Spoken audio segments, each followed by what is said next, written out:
Thank you very much. So you heard just a little bit about me, but I don't only do the Sainsbury's pension scheme. In fact, I'm a non-exec director on M&G. They have My M&G, which is a digital platform. I previously worked at Interactive Investors, which was, when it was TD, and that's where I got very interested in delivering digital transformation, really, and talking to the clients in a digital way. So it's really a great pleasure to be here today, and I'm really interested in this whole area, as I think our whole panel is. So hopefully we have a really useful discussion. And what I really wanted to say today is, just to put some context around things, is that we have, I would say, a wealth management industry that is probably divided into two. There's the traditional side, and then there's sort of the online FinTech side, if you like. Where are all the assets? The assets are really in the digital side. So even if you listen to Chris Hill at Hargreaves Lansdown, he will say, oh yes, we have a significant amount on the online space, you know, close to 40%, I think. But in terms of the wealth space, he's only got 7%. So actually, the wealth market is huge. Now, we're just talking about those two markets, two industries. What about the outsiders? So, for example, the other day, I was in Porsche, looking at Porsche cars. I think this is relevant for wealth. And they were saying, okay, so what car do you want? What color do you want? What sort of screens do you want? Wheels, all these sorts of things I really don't know much about. But anyway, we had to tick all these boxes. Then he said, okay, if you want all this, it's going to cost X. And actually, do you need some financing? Okay, we can do this. We have to ask some FCA questions, okay? So I asked some FCA questions.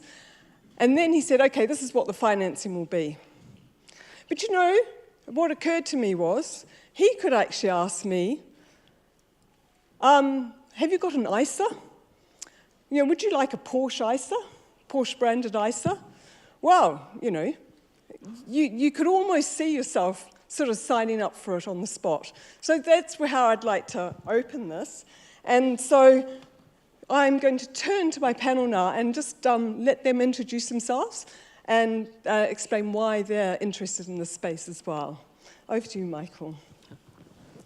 Oh, hi, Michael, hi there. Sorry. My name is Mike O'Sullivan. I'm representing NVISO. We're a Swiss company working in artificial intelligence since about 10 years, 2009. And one of the first problems we looked at with artificial intelligence was understanding the emotions of people and trying to read them in real time to understand how they're feeling. If you look at the investment space, we know that the financial decisions are not taken solely on rational decisions. It's also very emotional. And you also have your partner or other people involved in the financial decision making. So knowing how people both rationally think and emotionally feel about their investment, their wealth management, and the decisions they're taking seemed like an obvious route for us to go in that route. So we've been working in this space about 10 years. We've built out a couple of products that have been deployed in Europe, in Australasia, and most recently in the United States, focusing particularly on helping advisors onboard clients and to know their clients better, so in KYC. So digital transformation is a core part of our roadmap and helping companies to understand that. So I was happy to speak on this topic today. Yeah. Brilliant, thank you. Gabriella Kindert. It's my pleasure to be here today. And why am I passionately interested in this subject has to do with the fact that I experienced something super exciting, which is the third industrial revolution, meaning redistribution of wealth of our clients and redistribution of wealth in our industry. I'm a historian as well, and 5 years ago I started researching who will be the winners and losers in the financial sector, and I decided to write my PhD about this. So my interest, apart from being in this industry for 20 years and working for leading listed companies, is also academic. And here, Federico Pienovi. So I'm the head of EMEA for Globant. We are a digital and cognitive transformational company.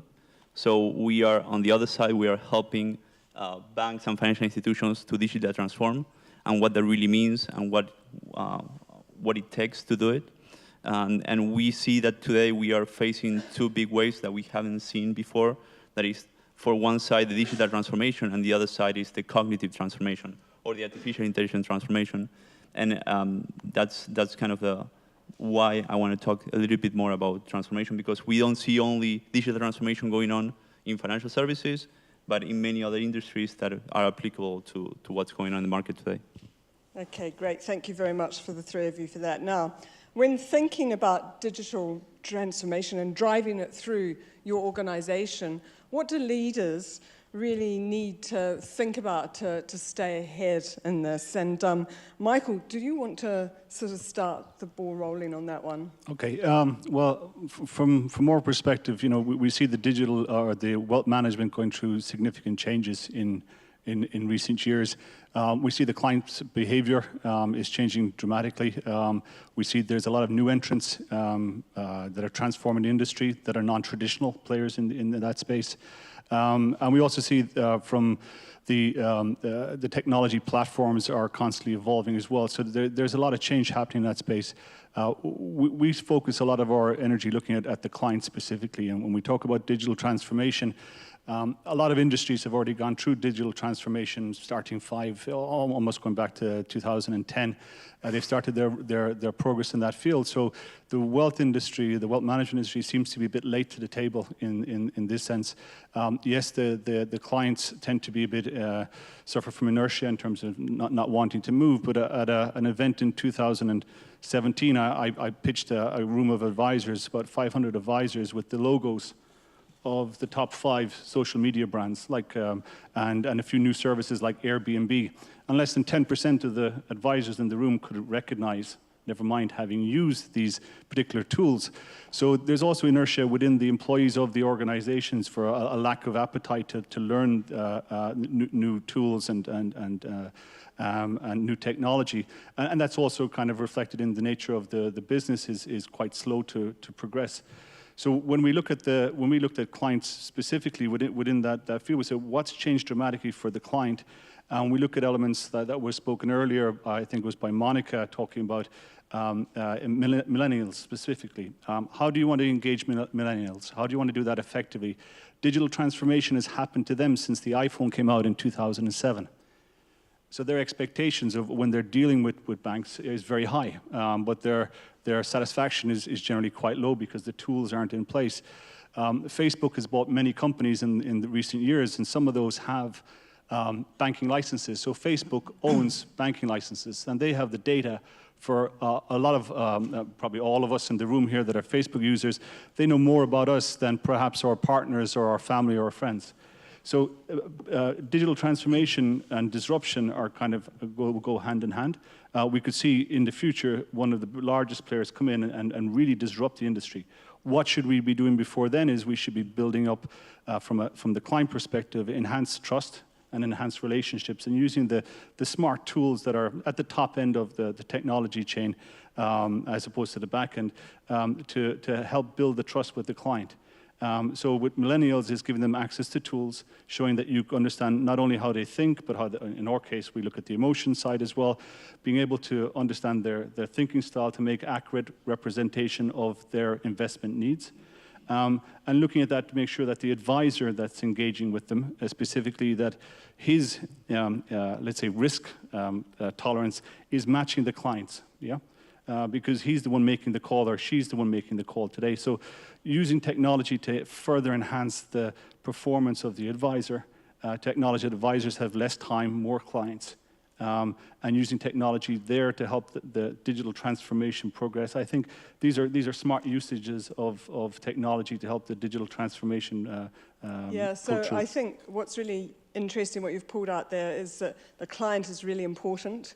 And there's a way to talk to the client face-to-face and digitally. But how do we bring these digital tools, if you like, to the client relationship manager? Do you have a view on that, Federico? Yeah, for sure. So what is really important to focus when doing digital transformation is that we at Globant found the hard way that companies are really not prepared, not from the technology perspective, many are not prepared from the technology perspective, but from many other areas within the company. So for us, the digital transformation is a four-step process. The first one is a cultural and organizational transformation.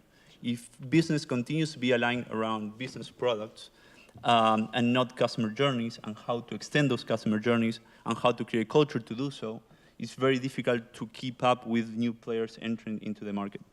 The other one is how you put innovation, service design, customer, and technology in the business agenda.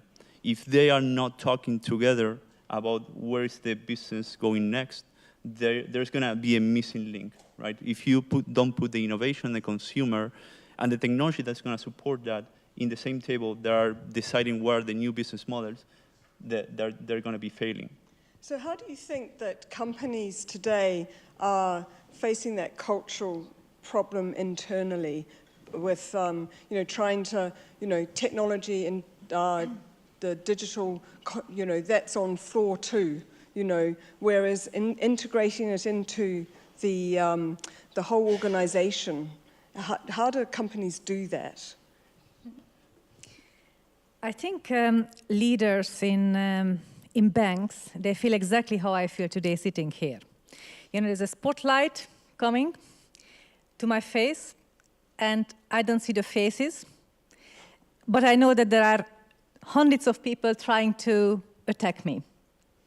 And this is exactly how leaders feel today. I think board members, I know you are not attacking me today, but the feeling is a bit similar. It's a bit, we have an issue with knowledge. Let's be honest, wherever I go to boardrooms, I feel there is a gap in knowledge.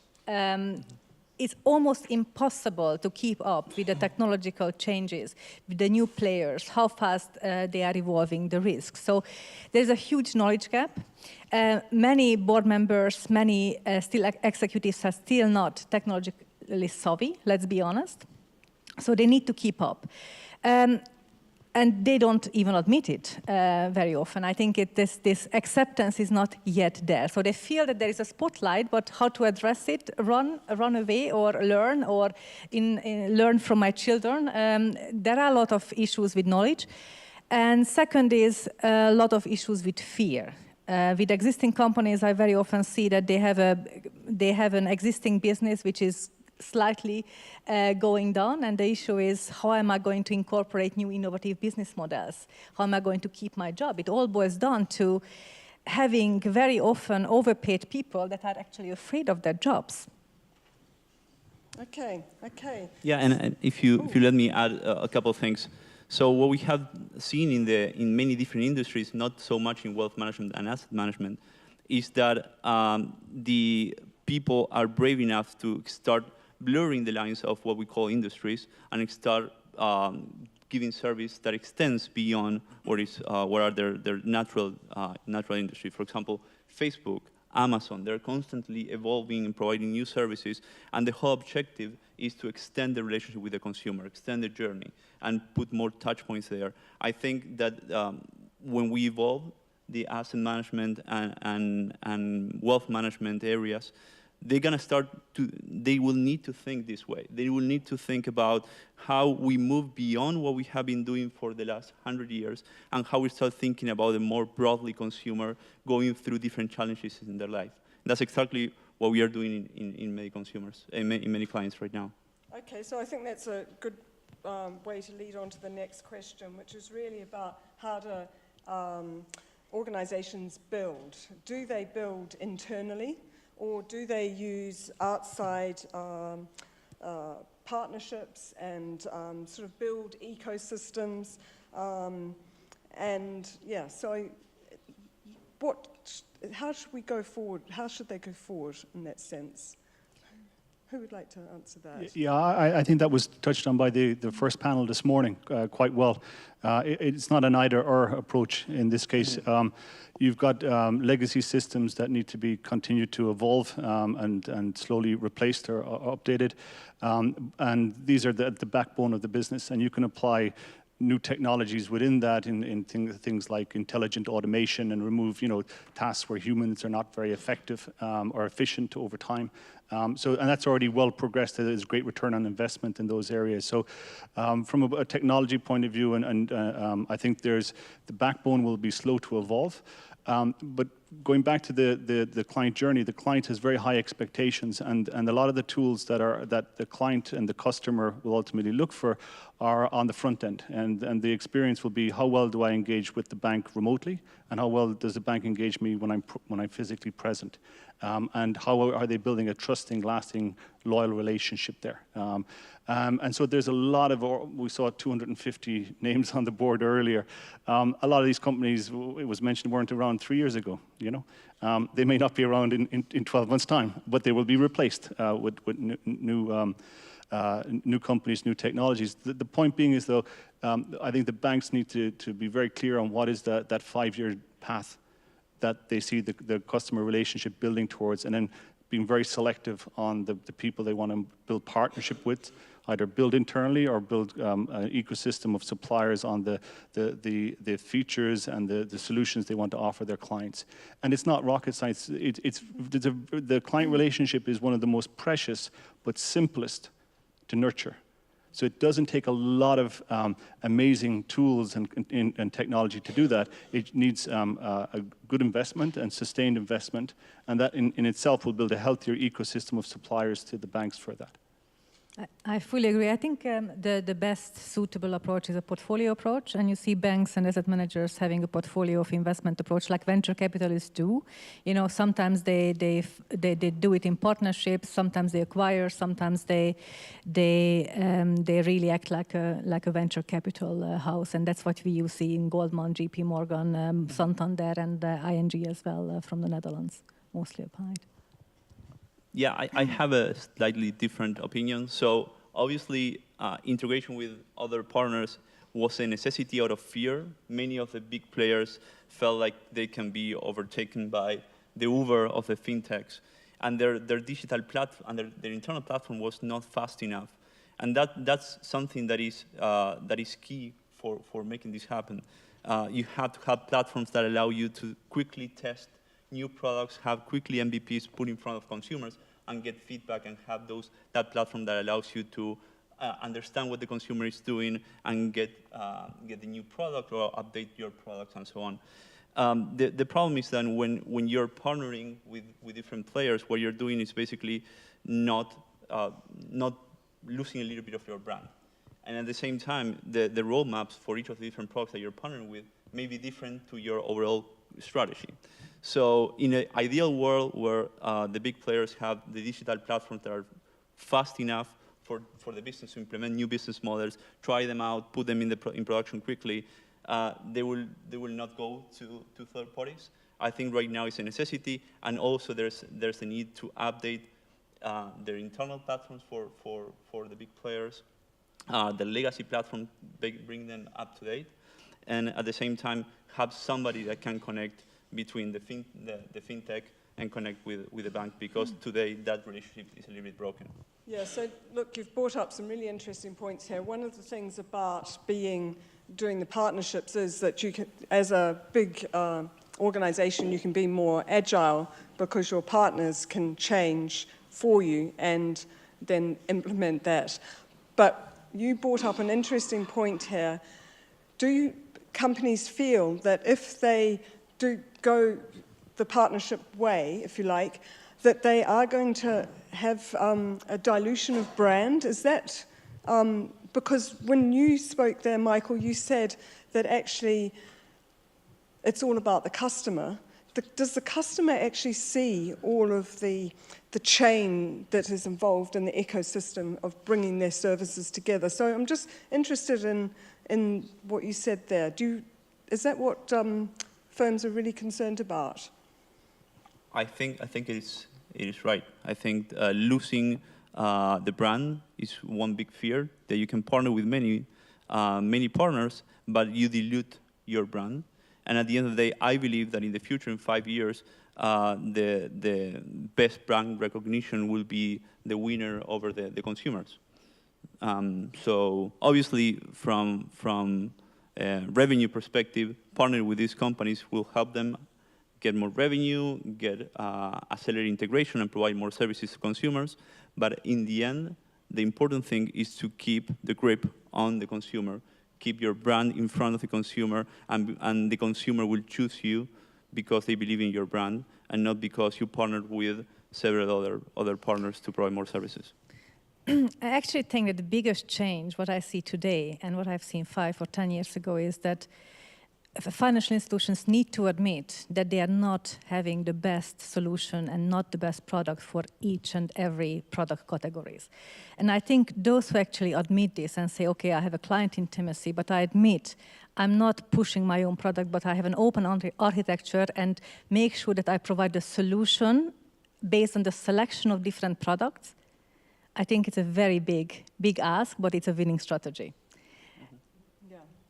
So I think that brings me on to a point and a quote that I have that may be controversial, but I think that those organizations that own the communication with the client will ultimately own the client. So it's very important for customers, the whole thing about customers and keeping hold of that customer, you do that through the communication. And if you hold that, then the rest of it, you're providing a great service through maybe partnerships or whatever, you shouldn't be too worried. Am I right in thinking that? I think it's not only about communication. I would broaden it. It's about trust. Mm-hmm. It all boils down to whether there is such a factor as that the client is trusting you. And trust has a very different meaning now than 10 years ago. And of course, trust has also been broken in certain companies like Facebook. But I think eventually it boils down to trust, again, which has different meaning also for different generations. But I think it's broader than communication. Okay. So the other thing, we haven't really discussed, we've discussed the client, you know, the trust, the communication, their behavior, but what about the services we're providing for the customer? Digitalizing those, what sort of transformations should companies be thinking about in that space, in terms of the product? So I can briefly touch upon what we are doing and what we are experiencing in the market right now, that is bringing wealth products to retail consumers, right? And how you do that, because retail consumers are really afraid of like investing my money and losing my money and not be well informed about it. And we are working on giving a spin to that. So getting into the lifestyle, right? What is your lifestyle? What are your life goals? For example, I want to buy like Porsche, like you mentioned. How much money do I need to achieve that? And by when do I need it to do it? So I can profile somebody and build a portfolio based on how risk adverse is that person, how fast he wants to get to that objective. And the reality is that helps them really put a nail into the investment piece and give them all the information that they need and update the portfolios monthly for them to be going toward that goal faster and better and more secure. And I think that's an evolution, right? It's an evolution of you still need to provide that tailor-made solution that where you have a portfolio manager, you have a wealth manager that is managing your wealth, but at the same time getting into a broader spectrum of consumers and give them easy options. I want to buy my first house. Perfect. How you do that? Give me information. I will advise you.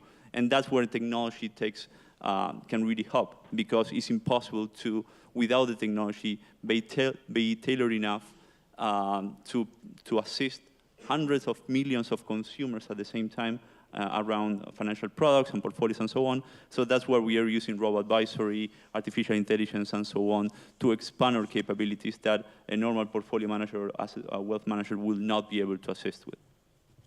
Yeah, I think just building on that, part of it is the risk that the individual feels with their money. If you take a long view, somebody that's 30 is probably waking up to the fact they need a pension, and that it's the pension that they're going to have will not support their lifestyle. So they'll have an investment vehicle for their pension that they'll probably want to self-manage because of low costs. So robo-advisors play a very key part of allowing them to enter into the investment sphere. If you look at more intimate investments like parents being sick and having money to fund healthcare and elements like that, you generally have two people together that need to make the decision.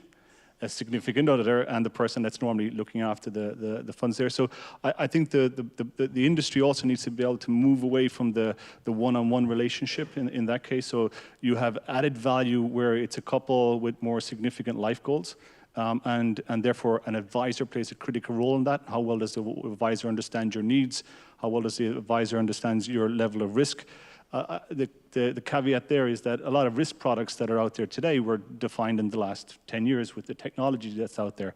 And we've been on probably one of the biggest bull runs in history. So are the products able to, and the algorithms able to well define your risk, or are you still relying on how the advisor interprets your risk? So I think it's right that companies are hesitant a little bit on adopting the new technologies, but within that, the advisor who owns the relationship for more significant life decisions and investments, it will play a critical role. And the robo-advisors, to your point, I think allowing people an entry point into making investments and having very simple options available to them with clear timelines, and probably a dynamic risk element to it that shows risk changing over month by month, market, job, industry, etc. So both in parallel, I think, will play key elements going forwards. Yeah. Okay, thank you very much for that. I want to just change tack a little bit and talk about scale, because you need scale. This is kind of what we've seen already with the traditional versus the online or the new startups and the fintechs. So I think you've got some views on that, Gabriella, you'd like to discuss. Yeah, sure. I mean, the financial services industry is an extremely capital-intensive business. I think one of the most capital-intensive business I know. I mean, if you look at that, 40 banks represent still 80% of the market cap or total balance sheet. I mean, there is a huge amount of, in Europe, a huge amount of concentration. And it didn't become easier in my view. I mean, with regulations, with cybersecurity, with MiFID, with increasing consumer demand, there is an increasing push for size in the financial service industry. And you know, if I look at the new players, of course, the amount which was being spent in the sector, in the venture capital sector financing fintech companies, let's say only 10 billion, 20 billion on the first half of 2018. There's a huge amount of new businesses, 2,000, 3,000, 5,000. I can't follow how many new businesses had been established. And even the larger players in this sector that have been listed recently, like Funding Circle, or I can name a number of others, they don't have a sort of proven business model yet in terms of profitability. So the question to me is, it's very easy to come up with a product at certain price point, but they still have to prove that they have a profitable business model. They still need to scale, because I know one thing for sure, there won't be 2,000 companies who will have huge amount of market cap and who will be hugely successful. So I think it's a very exciting era, and probably if I told you 10 years ago that the market cap of PayPal will be 3 times the market cap of Deutsche Bank, you would have killed me. But this is the situation today. And we will have a lot of new PayPals and a lot of losers as well in this game. Okay, any other thoughts on scale? The interesting thing about scale is that it's one of the key risks as well, because if you're going to grow, like I think you see Monzo is growing really fast, taking a lot of customers in, but they also are going through a few growing pains as well. So they've really, it's one of the things that leaders need to think about when they're putting in these new systems and new culture, that they can deal with the growth in the business. Because the thing is, we're going to see consolidation and joining of businesses together, and scale is going to be, it's great, but you've got to be able to deal with scale and make sure you can still deliver the what makes you unique. And so then my question really then on what makes you unique and who's going to win? Who's winning in the next 5 to 10 years? And what factors will really be the determinants in winning? I think we've covered a lot of it already, but I think it's really good just to really draw those out very quickly. Yeah, I have been researching this very thoroughly, and actually there is a model I'm using which is actually valid for 200 years in financial services. And I created a small word with it, like TOPS. Yeah, so you will remember. The first stands for T, for trust. Yeah, we talked a lot about it. I'm not going to elaborate more. The second is origination channels, where I see a bigger shift actually right now, moving from non-digital to digital origination channels. We don't have time to talk about it, but I've written quite a lot about this. If you look at my blogs in the past. The third one is risk pricing and pricing overall. I mean, data means a lot of information to price risk, misprice risk. You also see a lot of companies, if they misprice, if they use wrong data and misprice product and gain market share, it's not a winning strategy. It hasn't been winning strategy in the last 100 years. It's not going to be winning in the future either. But what I see the biggest change right now in comparison with, let's say, 10, 15 years ago, that a huge amount of relevant data is outside the financial services industry. And I give you an example. Who has the best data right now to price buy-to-let mortgages? It's not a bank. It's Airbnb, if you think about it. And I can go on and on and on. And the fourth one is scale. So that's how I end up with TOPS. That's my view. And we could talk about it quite long, I guess. Great, Michael. I just have a very simple personal view that the major winner out of all this will be the client.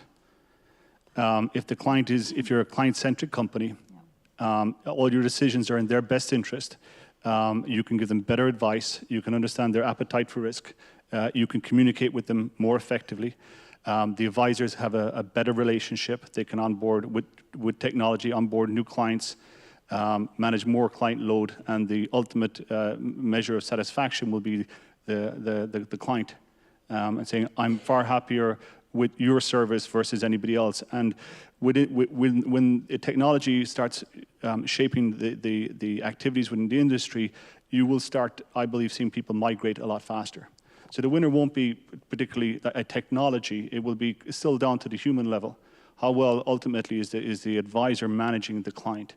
And with all the new tools out there, all these, I see them very much like a pyramid, that robo-advisors are very healthy for the client because it gives them an access point to enter. And if they build well, then they move up into low net worth individuals to medium to high to ultra high.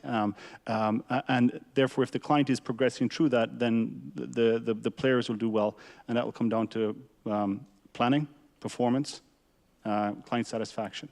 But we will see a major disruption coming. I don't know what the point will be. Will it be through the technology or a technology player like Facebook that will enter the space? But once that happens, we'll see something very similar to what happened when Apple took on Nokia. Okay. And that's only 10 years ago. Let's remember that. Yeah. Yes. Yeah. You remember this famous saying that we don't know what happened. We did all the right things, but we failed. From Nokia. I think a lot of people will feel like this.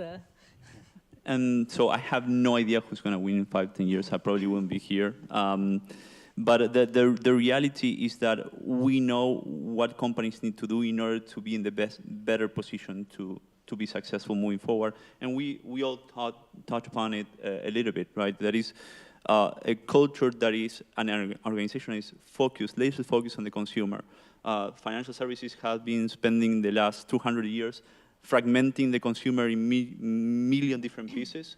So they have been providing loans for 200 years, but now they know you as the credit card user, the mortgage user, the auto loan user, and there are different users in all platforms. So if you start changing the culture and changing the organization to think about a consumer journey, if you have the technology platforms that allows you to quickly test, fail, and try again and capture the data to be able to accommodate to that, and if you put in the business agenda operational efficiencies, so your core business, how you make your core business more efficient for you to save money and can invest that money in innovation, how innovation, design thinking, and technology are part of the business agenda, and finally, how you are set up for scaling that.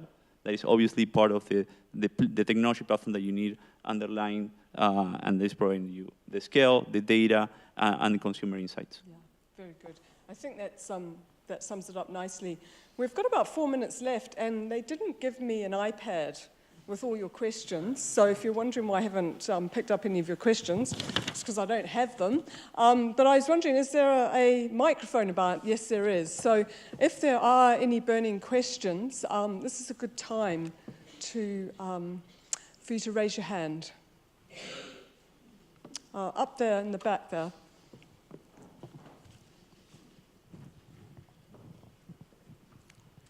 Hi, thank you for your time. My name is Mizuho from Standard Chartered. Just wanted to ask you, how do you think new technologies will create new ways to prospect and target clients? Thank you. Do you just want to repeat that again? I don't think we quite got that. Just wanted to ask, how do you think new technologies will allow to find new ways of prospecting and targeting clients?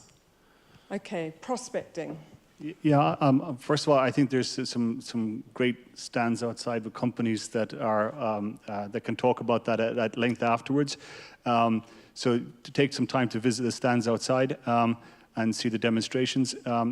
I think in our case, what we looked at when we want to prospect clients is, one is about retention of your current client base. I think that's the first one, to make sure you're retaining it and not leaking funds out.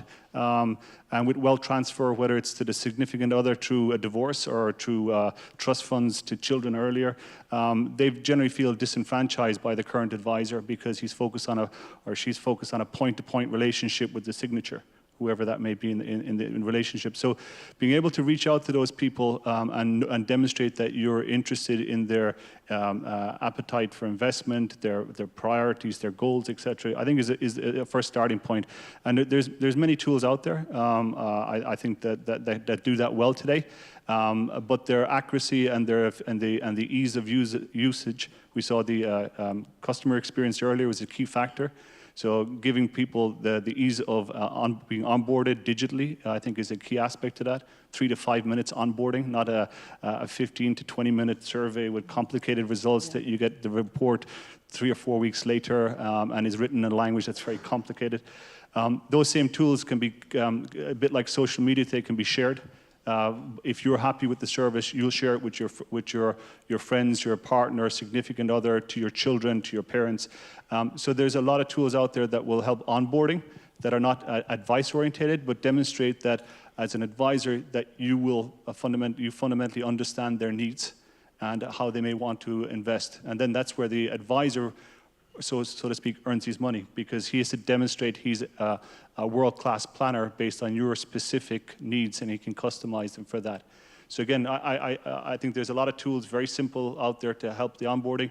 The question, going back to what we talked about earlier, is the appetite for the industry to take on these new tools, to not see them as a threat or a replacement, or the advisor to see them that way, but they should actually help the advisor be more efficient and more effective when he has that precious 1 hour twice a year with the client to give them really added value advice, or to bring in new clients that you can reach out through social media to engage with them, or through email, to bring them close to you before, have done a screening before they arrive in, so you're better prepared. So yeah, a lot of tools out there. Please drop by the stands afterwards. I need to comment on two things. You know, financial services, we are a utility. And I think the positive aspect I'm seeing, the inclusion, you know, it's maybe not relevant so much in the UK, but there are truckloads of regions in Africa, in Eastern Europe, where actually digital technology enabled people to get into this utility. So financial inclusion is very important, and I think it's one of the most important positive impact of this digital transformation. A second is the killing of the black economy. I can't say it differently. I think with these new technologies, it's going to be very difficult to whitewash money. Okay. Do you want to add to that? We are on 0 time, but is there another burning question out there?